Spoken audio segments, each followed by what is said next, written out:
Bonjour à toutes et à tous et bienvenue sur Chiconi FM. Vous êtes très nombreux et nombreuses à nous suivre en ce moment, en ce temps de trouble dans le département de Mayotte. Les questions ressurgissent également sur les réseaux sociaux, mais également à travers le monde entier. Mayotte fait parler. Mayotte interagit, mais pas en bien pour le moment parce que les choses bougent, mais peut-être aussi en bien pour notre département et l'évolution statutaire de notre cher département. Et nous avons pour ce jour, d'ailleurs, en correspondance, un conseiller départemental de Mayotte, de Sada Chirongi, Monsieur Soulasaïd Soufou parmi nous. Bonjour, monsieur. Bonjour cher ami, bonjour à l'ensemble des Mahorais, bonjour à celles et ceux qui sont en ce moment en train de faire entendre la voix de Mayotte. Monsieur Soulasaïd Soufou, une première question qu'on va vous poser. Les Mahorais sont en colère. Vous validez? Les Mahorais sont en colère, les Mahorais sont en droit d'être en colère et ils sont en droit d'exprimer leur colère. Les Mahorais disent depuis trop longtemps, les élus relayent la colère des Mahorais sur des questions extrêmement légitimes. Mais face à un État qui n'écoute rien, face à un gouvernement qui donne l'impression de protéger davantage les délinquants, les immigrants que les Mahorais, la population a une lecture politique qui l'invite à la révolte. Ce n'est pas un fonctionnement normal dans une démocratie quand l'État n'écoute pas les élus légitimes de la population et du peuple.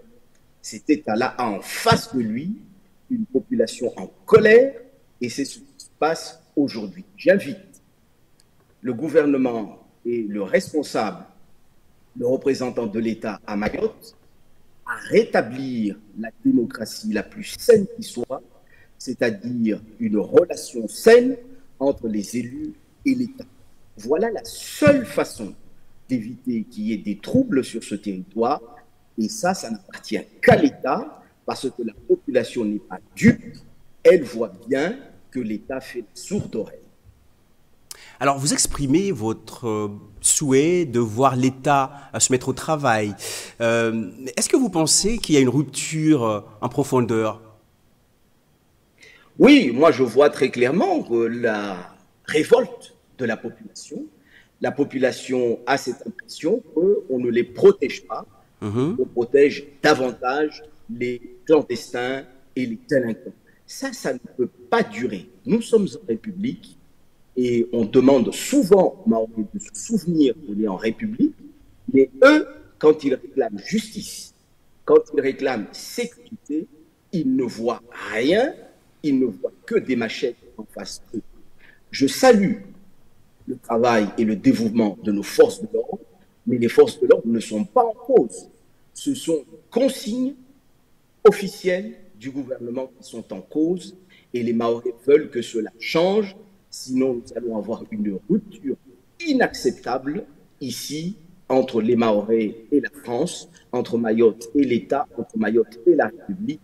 Et ce n'est pas le projet de 95,2% des Mahorais qui ont dit oui à la République, oui à la départementalisation.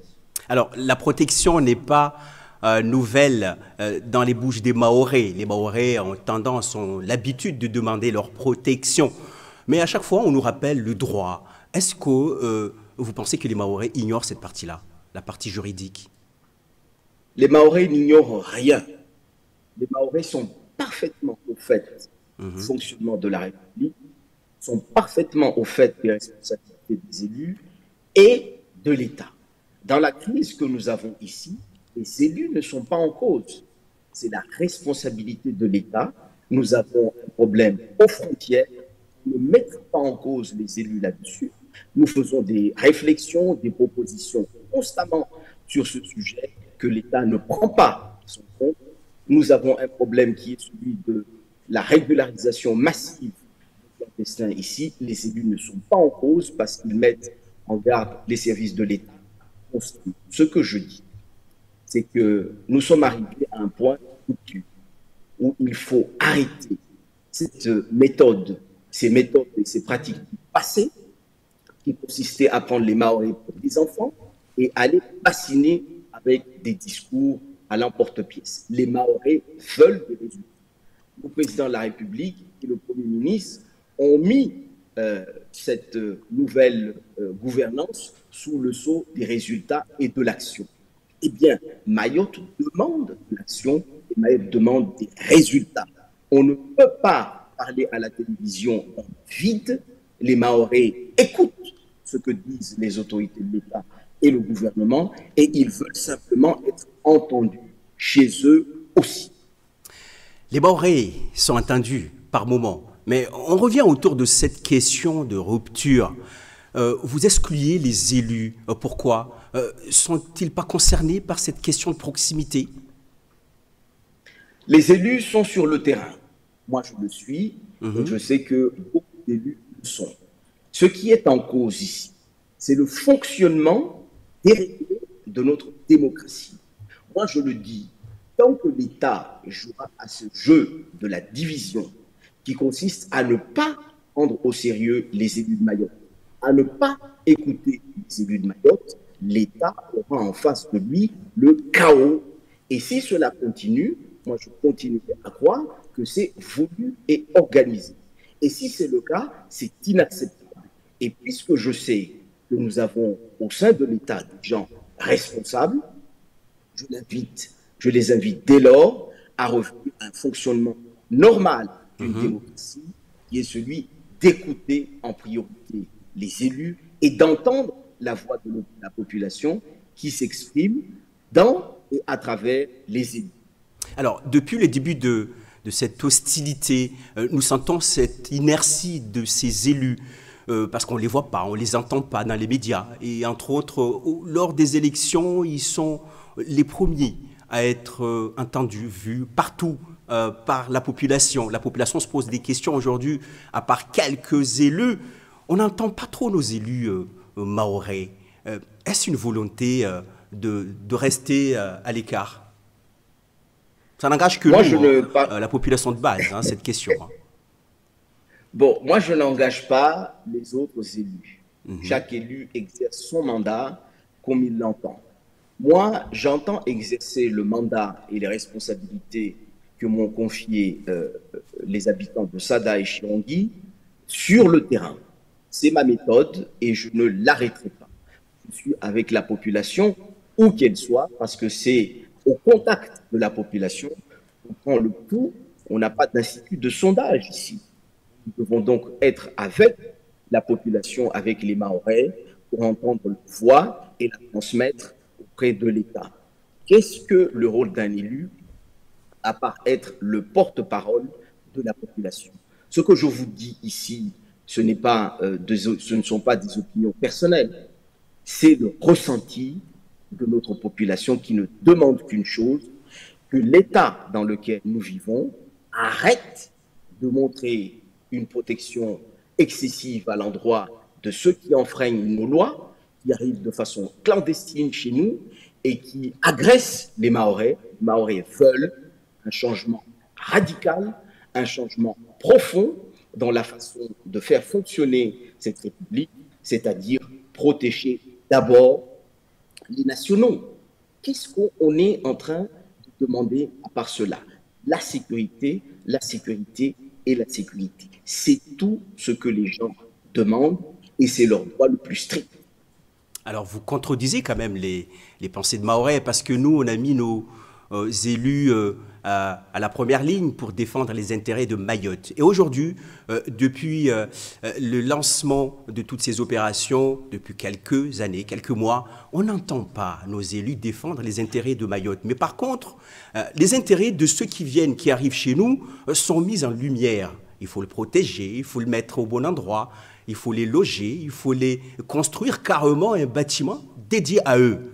Est-ce qu'on n'est pas en train de cultiver cette culture de vandalisme pour Mayotte? Parce qu'on parle de la délinquance chez nos petits qui posent des questions, qui ont aussi besoin de s'asseoir autour des activités peut-être qui pourraient les divertir.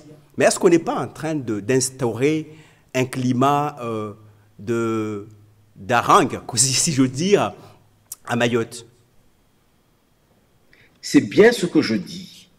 Il est inacceptable de laisser croire aux délinquants, de laisser croire aux clandestins, de laisser croire à toutes celles et ceux qui ne respectent pas les lois de la République que la République va davantage les protéger que les Mahorais. C'est ce sentiment-là que les Mahorais n'acceptent pas. Quand les Mahorais demandent protection, on ne voit rien. On voit au contraire les forces de l'ordre reculer devant les délinquants qui les narguent et qui dansent devant eux. Mais quand il s'agit d'un Mahorais, il est immédiatement appréhendé et traduit en justice. J'ai entendu le chef du gouvernement parler dans ces termes cette semaine devant le sénateur Saïdo Marouani, a menacé les Mahorais de représailles et d'actions en justice. Mais pourquoi ne le fait-il pas à l'endroit des délinquants et des clandestins qui arrivent à Mayotte? Ça, c'est inacceptable, ce genre de réaction. Et c'est ça qui met le feu aux poudres. Et ce que je dis, c'est que le Mahorais est quelqu'un d'extrêmement résilient, respectueux des lois de la République, mais il y a des limites à ne pas franchir. La force de la puissance publique doit être du côté des nationaux, doit être du côté des Mahorais, et pas de ceux qui arrivent clandestinement chez nous, et pas aux côtés des délinquants. C'est ça qu'il faut que nous changions, et les Mahorais ne peuvent pas accepter cela, et ne peuvent pas accepter que l'État ne coûte pas leurs élus.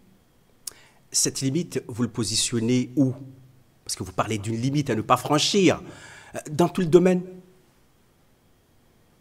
La première limite à ne pas franchir, c'est de ne pas ouvrir un débat autonomiste ici pour faire diversion dans les résultats que nous attendons de l'État. J'ai entendu le préfet de Mayotte reprendre la proposition scandaleuse du maire de Mamoudzou qui vise à ouvrir une diversion dans un débat autonomiste, voire indépendantiste. Ce n'est pas ce que nous attendons du préfet de Mayotte et du représentant de l'État. Dans la crise que nous connaissons, nous attendons des résultats en matière migratoire. La limite, la première, est celle-là. On ne vienne pas ouvrir un débat institutionnel pour masquer les insuffisances de l'État. La deuxième limite que nous ne voulons pas franchir, c'est l'explosion ici incontrôlée de l'immigration clandestine, d'où qu'elle vienne. Mayotte n'a pas d'eau, Mayotte n'a pas d'infrastructure pour accueillir, et je le dis et je le répète ici, les Mahorais n'accepteront pas qu'on les taxe de xénophobie. Les Mahorais n'ont pas d'eau, n'aiment pas d'hébergement eux-mêmes.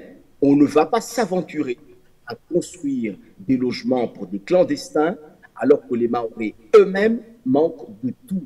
Il faut à un moment donné que l'État soit responsable et arrête les provocations inutiles. Les Mahorais, d'abord, ce n'est pas un gros mot. Il faut qu'on prenne soin des Mahorais qui se sont battus contre vents et marées pour avoir ces départementalisations, pendant que toutes ces personnes qui arrivent ici nous accusaient d'être des colonisés. Il faut donc que les Mahorais se trouvent chez eux en sécurité, traités et estimés comme ils le méritent.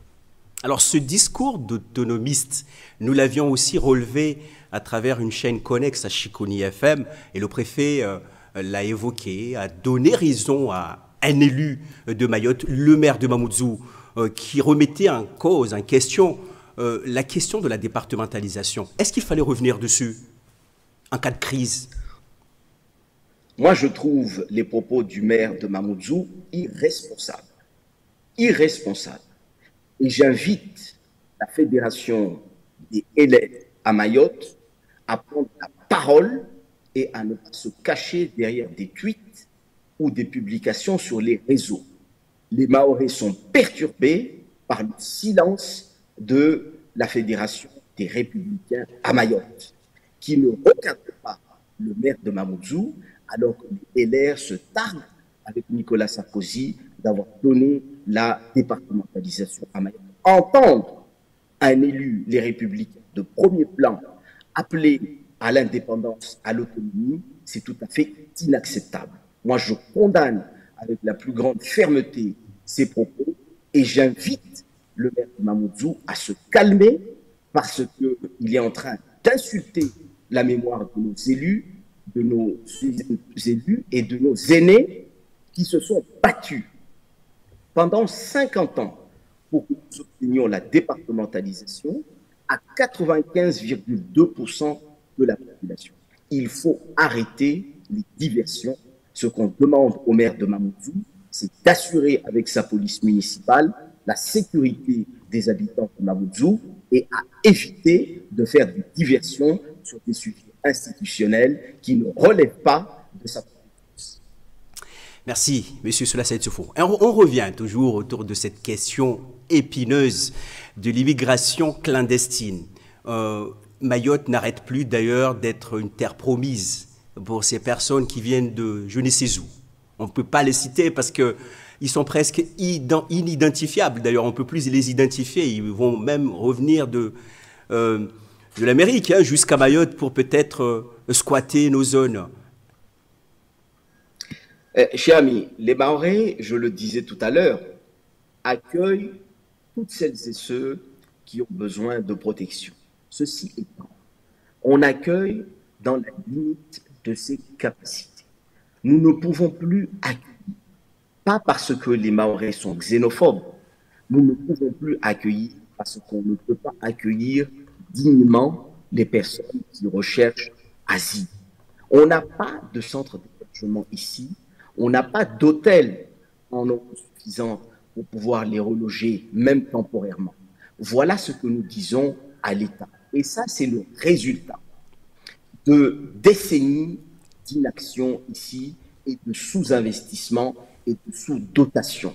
Nos collectivités ici sont en slip, n'ont absolument rien et on est en train de leur demander de faire l'impossible alors que l'État lui-même ne fait pas le minimum de ce qu'on lui demande, c'est-à-dire de donner les moyens aux collectivités de fonctionner et d'assumer ses responsabilités régaliennes aux frontières et à l'heure pour assurer la sécurité intérieure. Notre message est simple.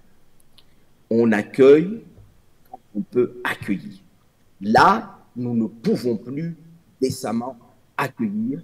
Il faut mettre fin à cette explosion migratoire. Alors, toujours autour de cette question liée à l'immigration, le Conseil constitutionnel a censuré, je pèse mes mots, a censuré partiellement cette loi immigration. Et le cas de Mayotte, le régime d'acquisition de nationalité a été aussi en question. Qu'en pensez-vous? Cette loi, en dehors de quelques modestes dispositions, n'intéressait pas beaucoup le département de Mayotte. Néanmoins, ce que nous notons, c'est qu'au niveau national, ce débat est électrique, alors que la situation migratoire au niveau national est très éloignée de ce que nous avons. Nous avons moins de 10% de la population nationale métropolitaine qui est d'origine étrangère. Moins de 10%. Ici, on est à 60% de la population qui est d'origine étrangère.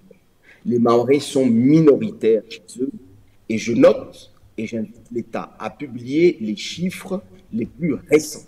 À chaque fois que l'État, inquiet face à l'explosion migratoire, veut parler de cette situation, nous cite les chiffres de 2017 où les Mahorais représentaient 51% de la population. Ça fait longtemps que les Mahorais sont minoritaires chez eux et c'est le fait de l'irresponsabilité des services de l'État aux frontières. Nous demandons à ce que les vrais chiffres soient publiés et que chacun et chacune des Mahorais et des Mahoraises constate la difficulté dans laquelle nous sommes. Les Mahorais ne peuvent plus continuer à vivre comme ils vivent actuellement. Il faut absolument que l'État se bouge aux frontières pour protéger les Mahorais. La loi immigration au niveau national, malgré la censure du Conseil constitutionnel, restait, même si elle s'appliquait à Mayotte, très éloignée de la crise et de l'intensité que nous avons ici. Nous allons être extrêmement prudents, extrêmement combatifs dans la préparation de la loi Mayotte pour qu'on puisse respecter ici l'intensité du flux migratoire et l'effort qui est demandé ici pour que nous puissions maîtriser dans la loi la situation migratoire à Mayotte. Alors la situation à Mayotte a échoué pour la bonne maîtrise de cette immigration.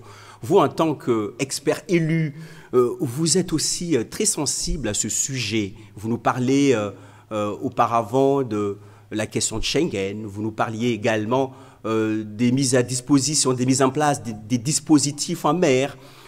Quelle serait la solution idéale aujourd'hui? Parce que auparavant, on parlait uniquement de nos voisins, les Comores et entre autres.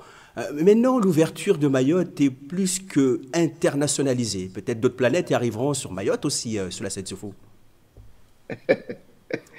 Bon, il faut au moins de temps en temps sourire dans ce monde qui est en crise. Mais pour être beaucoup plus sérieux, parce que je sais que vous l'êtes, nous, et c'est bien de le rappeler, ça fait des années, pour ne pas dire des décennies, que les élus de Mayotte invitent l'État à protéger nos frontières. Alors oui, j'ai porté des propositions sur Frontex, je les maintiens, parce que nous voyons à quel point l'État est dépassé.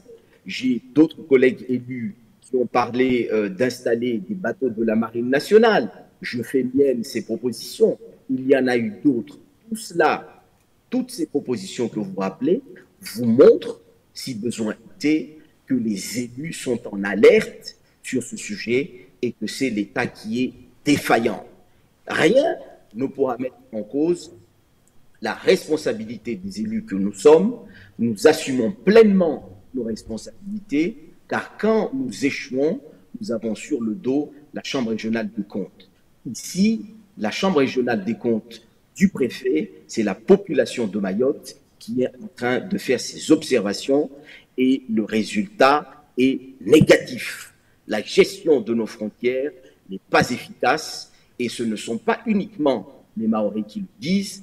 Des rapports parlementaires récents mettent en cause la défaillance et la responsabilité de l'État aux frontières et invitent partout, y compris dans les autres départements d'outre-mer, en Guyane en particulier, invitent l'État à prendre ses responsabilités, car c'est le chaos qui est en train de s'installer et ça va créer une situation de rupture de confiance entre la population et la République. Ça n'est pas acceptable.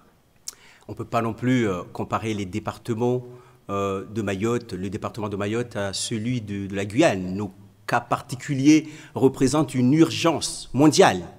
Monsieur Solassane Sofo, vous êtes conscient? Oui, bien sûr, je confirme cela.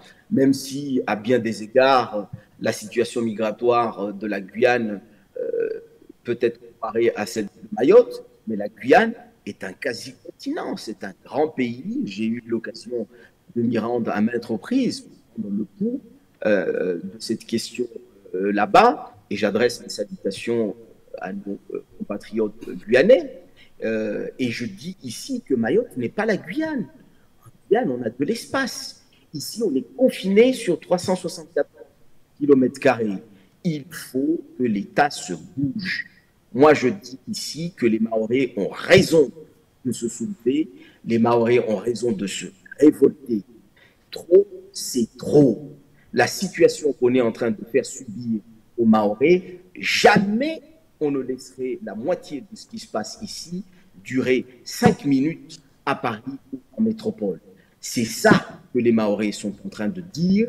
Ils sont en train de faire entendre leur voix, une voix légitime, demander à l'État et à la République de protéger les enfants de la République qui sont à Mayotte. Vous évoquiez tout à l'heure l'échec lié à la maîtrise de nos frontières, de l'immigration clandestine. Et c'est un sous-entendu aussi, je l'espère d'ailleurs, que ce soit un sous-entendu. La gestion de nos frontières par Frontex peut-être est remise en question. Mais est-ce que ce Frontex est compétente en la matière, surtout à la maîtrise des frontières dans l'océan? Parce que souvent ça échoue là-bas, dans l'océan. Et peut-être sur les terres, Frontex est assez dynamique, voire très efficace. Peut-être qu'il faut amorcer et voir la situation de Mayotte qui est tout simplement un cas exceptionnel. Exceptionnel pourquoi? Parce que Mayotte est entourée des îles, mais aucun dispositif de ce genre ne s'installe ici. Pourquoi? C'est une question, je vous le dis la plus clairement possible, de volonté politique. L'État n'a pas de volonté politique en matière de protection de nos frontières. J'ai eu l'occasion moi-même de saisir la présidente de la Commission européenne qui m'a dit que la Commission européenne, les autorités européennes n'avaient aucun problème sur la question du déploiement de l'agence Frontex à Mayotte. Pourquoi? Il appartient à l'État, il appartient à la France de décider de ce déploiement et la République française, notre État, ne le veut pas. J'ai à plusieurs reprises l'occasion d'écrire au gouvernement et aux ministres compétents qui n'ont pas souhaité donner suite alors que la Commission européenne nous a répondu favorablement. Ce que je dis, c'est que la responsabilité de l'État est engagée en matière de surveillance de nos frontières, car c'est sa seule responsabilité. Les collectivités n'ont pas de responsabilité partagée parce qu'il s'agit d'une compétence régalienne. Je termine enfin. L'agence Frontex est une agence intergouvernementale qui est à la disposition des États et de la France et elle fait ce que les États lui disent de faire. Mais pour l'instant, l'État français n'a rien dit à Frontex. Voilà pourquoi il ne se passe rien à Mayotte, alors qu'on remarque les défaillances des dispositions qui sont actuellement déployées à Mayotte. Les kwassa-kwassa arrivent chaque heure à Mayotte. Cette situation n'est pas acceptable. Le préfet et le gouvernement ne peuvent pas me dire que le job est fait. Les Mahorais ne sont pas dupes. Ils sont sur la plage et ils voient que le travail n'est pas fait. C'est ça que les Mahorais sont en train de demander à l'État, de faire son travail. Et ce n'est pas un gros mot que de demander à l'État d'assumer ses responsabilités. Le mouvement actuel se forme, d'ailleurs se renforce également avec la naissance des structures assez soudées. Votre avis? Ce que je disais tout à l'heure reste d'actualité.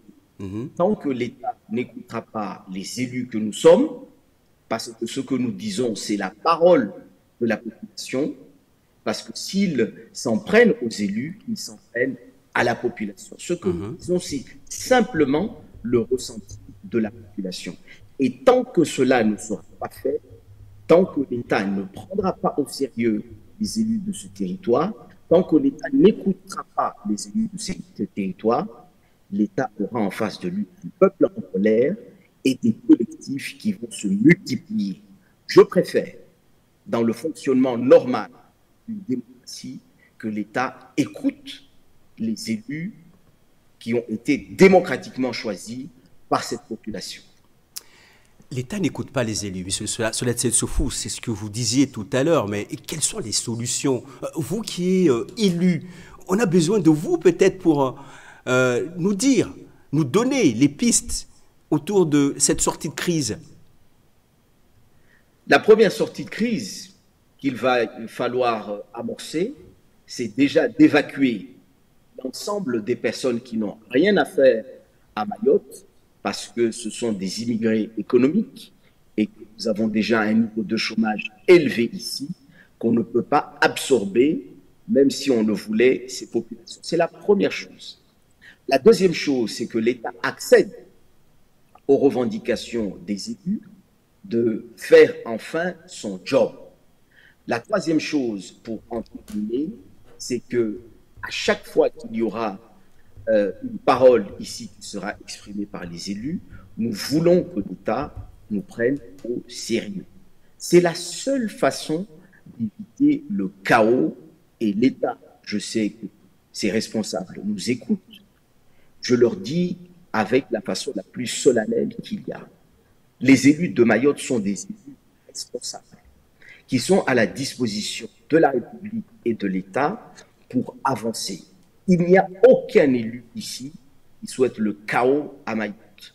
Tous les élus ici souhaitent le développement de ce territoire. Voilà la raison pour laquelle nous demandons qu'on mette fin à ce fonctionnement anarchique de notre démocratie. Ces revendications des élus existent quelque part pour que la population puisse aussi peut-être...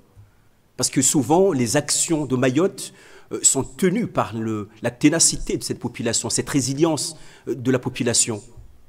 Peut-être que si la population serait au courant, l'État serait peut-être aussi sensible, plus que sensible. Mais vous avez raison, mais les représentants de la population, qu'ils soient collectifs ou qu'ils soient des élus, ont déjà écrit des centaines de propositions depuis 2009, 2011, 2018 et cette année avec la contribution du conseil départemental dans le cadre de la préparation du projet de loi Mayotte. Les Mahorais savent ce qu'ils veulent.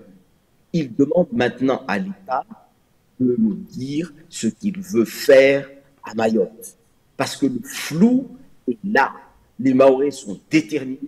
Les Mahorais savent ce qu'ils veulent. Les Mahorais ont écrit ce qu'ils veulent. Nous demandons maintenant au gouvernement de préciser ce qu'il veut faire à Mayotte parce que le temps de la clarification est venu. Les Mahorais ont dit ce qu'ils voulaient, une départementalisation, une régionalisation. Ils attendent maintenant les moyens de développer Mayotte et la sécurité de leurs frontières.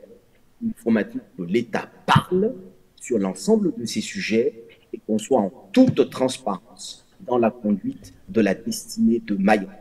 Voilà ce que réclament les Mahorais, rien de plus. Alors, la remise en question des sujets autour des associations humanitaires, avec des financements assez exorbitants. D'ailleurs, en question aussi, votre constat, est-ce que ces associations participent à ce déséquilibre de ce territoire? Mais naturellement, on ne va pas tergiverser sur cette question. Ces associations sont en train de perturber Mayotte. Moi, quand je vois que ces associations ont plus de moyens que l'essentiel des communes de Mayotte, moi, je me pose des questions. Il y a là des missions qui peuvent parfaitement être confiées aux communes, qui sont confiées à des associations. Mais pourquoi? Pour quel projet? Pourquoi l'État agit comme ça à Mayotte, alors qu'à La Réunion, cette situation n'existe pas? Moi, je ne connais pas de les Mahorais à La Réunion. Je ne connais pas ce genre de situation. En Guyane, pourquoi on est en train d'agir comme ça ici? Ces situations sont inacceptables. Là aussi, il faut qu'on revienne à un fonctionnement normal de notre démocratie. L'État ne peut pas déléguer des missions qui lui reviennent comme ça à des structures sur lesquelles nous n'avons pas le contrôle. Nous ne disons pas qu'il ne faut pas travailler avec le monde associatif, bien au contraire, mais quand il y a des communes, quand il y a des élus qui sont élus démocratiquement, il faut d'abord leur faire confiance. Si les élus disent qu'ils ne veulent pas assumer ces responsabilités, on peut faire travailler par délégation les associations. Mais ça ne doit pas être systématique. Les autorités ici à Mayotte confient trop facilement des missions à des associations alors que les élus sont disponibles et responsables. Voilà l'autre chose qui doit changer ici pour que les élus prennent en main la destinée de ce pays, pour que les élus prennent en main le développement de ce département, car ils sont volontaires et disponibles. Un dernier sujet, cette fois-ci, ça serait la loi Mayotte. La loi Mayotte, cela c'est faux. Avec l'arrivée massive de ces immigrés, est-ce que notre loi Mayotte qui perdure, qui prend du retard pour la mise en œuvre, on réclame du droit, plus du droit, les droits sociaux à Mayotte, où en est-on? Le gouvernement, par la voie de la Direction générale des Outre-mer, a remis, après l'envoi de nos propositions, les propositions du département, un premier avis.